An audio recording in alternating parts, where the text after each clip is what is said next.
Really, really easy for you to do, and there's no reason why you would have to have a dealership do this if you can just do it yourself. Now, the one thing I am going to do that's going to be a little hard to show, so I'll get the camera and show you a little bit tighter. So where this comes up and into underneath the tank right here, it's really connected down really, really well. There's a bunch of ties, there's a couple of zip ties holding it down. I can see the plug, but we're going to have to remove a couple of these zip ties to be able to pull this plug out all the rest of the way. So, and there's also a connection right here at the bottom, right, as well, that we're going to have to back off. And it's a little wire connector right here that is wrapped around. It's like a claw that goes around the cable. So all I did was just gently pry that back, and now that's loose, and I'll be able to get to the cables here underneath. Okay, so the sensor's out.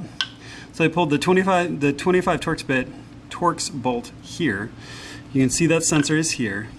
You can see this little bendable wire holder. And all I did was just gently pull this back and fed the wire and pulled the wire out of it so it's loose. Now when we look up in the compartment here, hopefully you'll be able to see, and I'll try to do my best to show it. First is this cable tie right here. Now this cable tie is not a zip tie. It's actually a cable tie where if you lift the tiny little tab, you can pull the end free, so then you can pull the cable out. Now you'll also see right here, for me, I have a tiny little zip tie right here that I'm going to cut.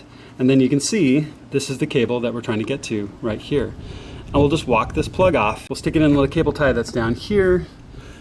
After feeding it through, we'll have to feed it through from this side first. We'll feed it up through this side, feed the plug in, feed it up through here, plug it in, put the zip tie back on, and then re-secure it back here. And then our new sensor will be done. So like I said, this is a pretty simple, straightforward repair.